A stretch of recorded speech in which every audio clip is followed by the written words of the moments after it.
আসসালামু আলাইকুম সুপ্রিয় শিক্ষার্থীবৃন্দু, তোমরা সবাই কেমন আছো? আশা করছি সবাই ভালো আছো। আজকের অনলাইন ক্লাসে তোমাদেরকে স্বাগতম জানাচ্ছি। আমি মোহাম্মদ হাসান ফরাইজি। আজকের অনলাইন ক্লাসের বিষয় নির্ধারণ করেছি আমরা নবম শ্রেণীর গণিত বইয়ের 13.1 অধ্যায় অর্থাৎ ধারা নিয়ে। আমরা ধারা সম্পর্কে সংক্ষিপ্ত আকারে একটু আলোচনা করব, এরপরে আমরা ধারা সমস্যা সমাধান করব। ধারা হচ্ছে কতগুলো পদকে যদি আমরা পরপর যোগ চিহ্ন দ্বারা যুক্ত করি তাহলে একটি ধারা সৃষ্টি হয়। যেমন মনে করো আমরা লিখলাম 1 + 2 + 3 + 4 + 5 ডট ডট। এভাবে যদি আমরা লিখি তাহলে এখান থেকে আমরা দেখলাম 1 + 2 + 3 + 4 এভাবে কতগুলো পদকে আমরা পরপর যোগ চিহ্ন দ্বারা যুক্ত করলাম। যুক্ত করে আমরা একটি ধারা পেলাম। এভাবে ধারা তৈরি হয়। ধারাটা আমরা জানি ধারা মূলত দুই ধরনের হয়, সেটা হচ্ছে সমান্তর ধারা এবং গুণোত্তর ধারা। ধারা হচ্ছে দুই প্রকার, একটি হচ্ছে সমান্তর ধারা এবং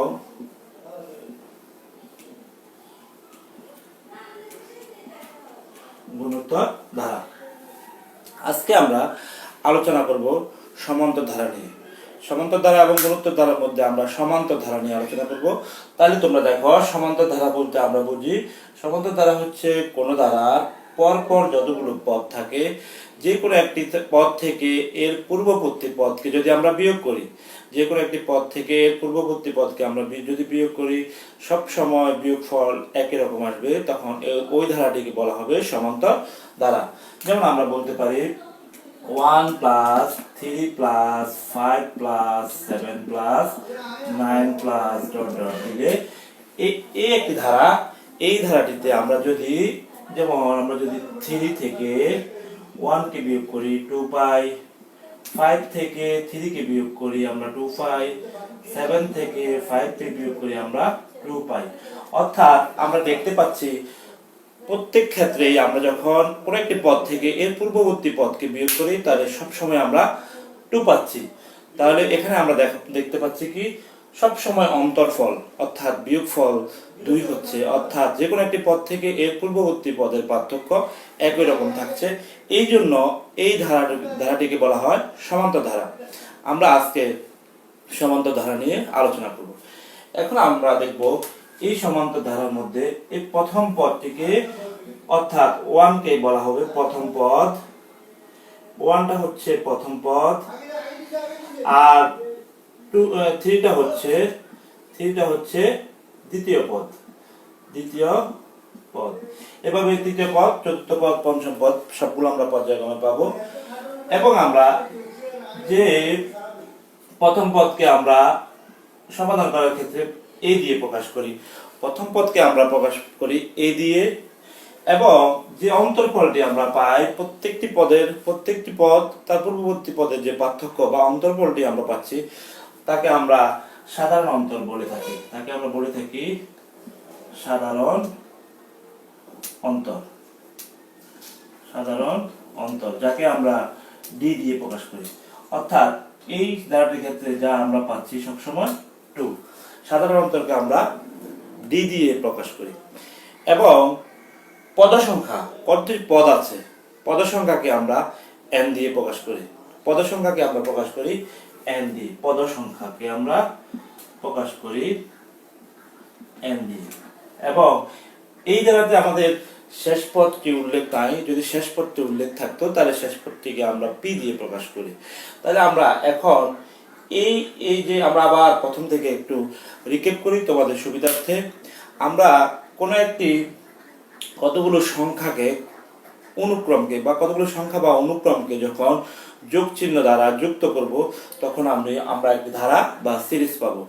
ধারাকে আমরা দুই রকমের পেয়ে থাকি। একটি ধারা হচ্ছে সমান্তর ধারা, আর একটি হচ্ছে গুণোত্তর ধারা। আজকে আমাদের আলোচনার বিষয় হচ্ছে সমান্তর ধারা। তাহলে সমান্তর ধারা হচ্ছে কি? সমান্তর ধারা হচ্ছে কোনো একটি ধারায় কোনো একটি পদ থেকে এর পূর্ববর্তী পদকে আমরা যখন বিয়োগ করব, প্রত্যেক ক্ষেত্রে যদি বিয়োগফলটা সমান হয় তাহলে আমরা ওই ধারাটিকে সমান্তর ধারা বলতে পারি।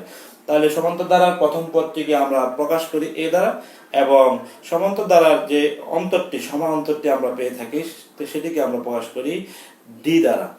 তাহলে আমরা এভাবে যদি বলে থাকি তাহলে আমরা সমান্তর ধারার পদ সংখ্যা অর্থাৎ n তম পদের জন্য আমরা একটি সূত্র লিখতে পারি। সেটি হচ্ছে n তম কতটি পদ, পদ সংখ্যা n তম পদের একটি সূত্র আমরা জানি, সেটি হচ্ছে a plus n minus 1 into D.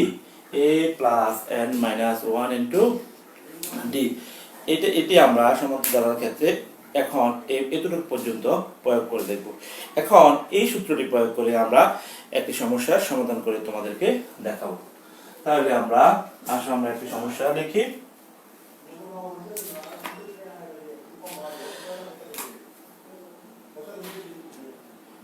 eight plus 11 plus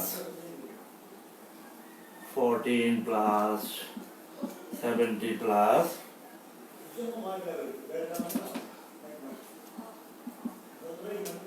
ধারাটির কোন পদ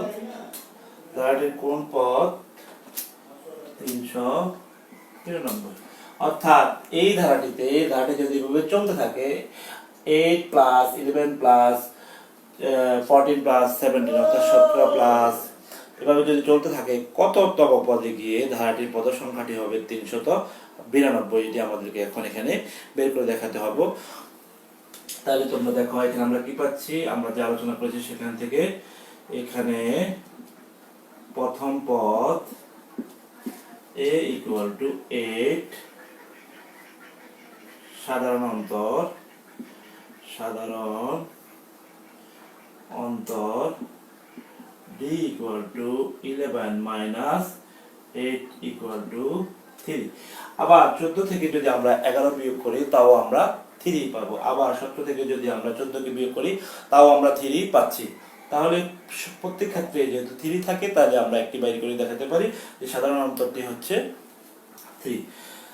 এবং বলা হচ্ছে কি ধারাটির কোন পদ 392। ধরি মনে করি ধারাটির n তম পদ সমান 392। মনে করি ধারাটির n তম পদ সমান 392। আসলে এখন আমরা n তম পদের সূত্র আমরা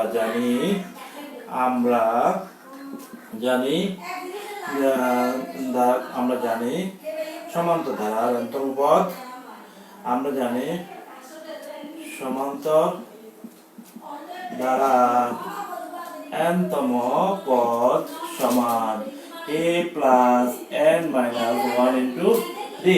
সমান্তর ধারার n তম পদের সূত্রটি আমরা জানি a plus n minus 1 into D. তাহলে আমরা লিখতে পারি, যেহেতু n তম পদ আমাদেরকে দেওয়া আছে 392, সুতরাং আমরা লিখতে পারি প্রশ্ন মতে আমরা লিখতে পারি a plus n minus 1 into D equal to 392 আমাদেরকে বলা আছে। a plus n minus 1 into D equal to 392 বলা আছে। তাহলে আমরা মানগুলো বসাই। এর মান আমাদের জন্য দেওয়া ছিল 8, n এর মান আমাদেরকে পদের সংখ্যাটি বের করতে হবে, d এর মান আমরা পাচ্ছি 3 ইকুয়াল টু 392। অর্থাৎ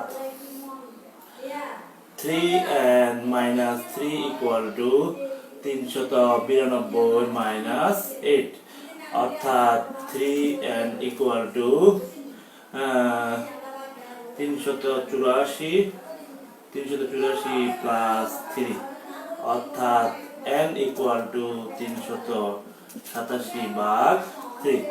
অর্থাৎ আমরা ভাগ করলে পাই 3 একে 3, 3 দুগুণে 6, 3 নং 27। সুতরাং n ইকুয়াল টু 129। অর্থাৎ আমরা পাচ্ছি ধারাটির n তম পদ অর্থাৎ 129তম পদে 129তম পদ পর্যন্ত গেলে আমরা পদ সংখ্যাটি পাবো 392। ধারাটি 192 পাবো আমরা 129 নম্বর পদে গেলে।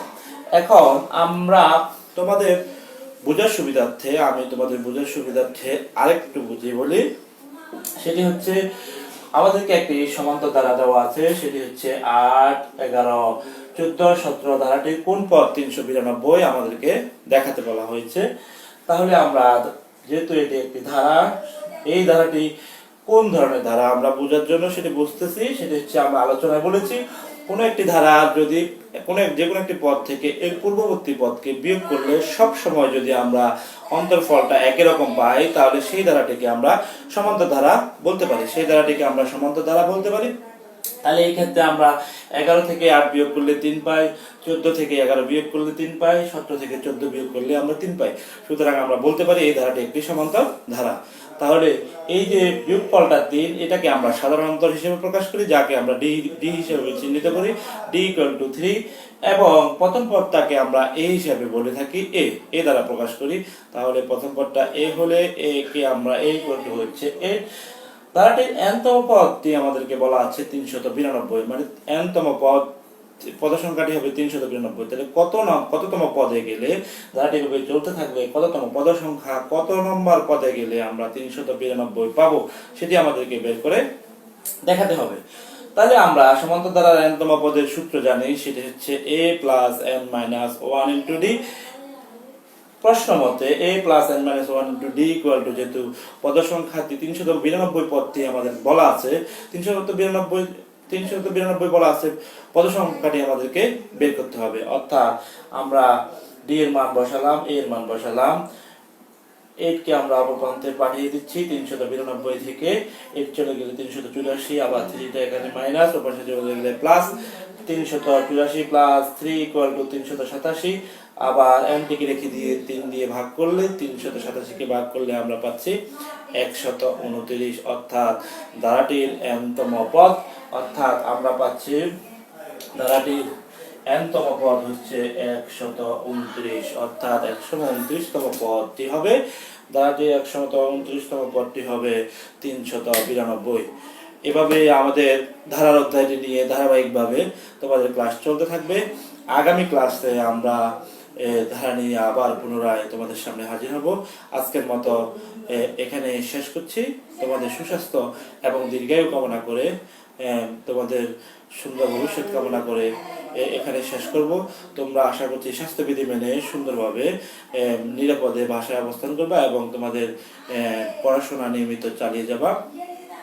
এবং যদি তোমাদের কোনো প্রয়োজনের পড়াশোনা সংক্রান্ত সাহায্যের দরকার হয়, তোমরা অবশ্যই আমাদের সাথে, শিক্ষকদের সাথে, সবার সাথে যোগাযোগ করবা।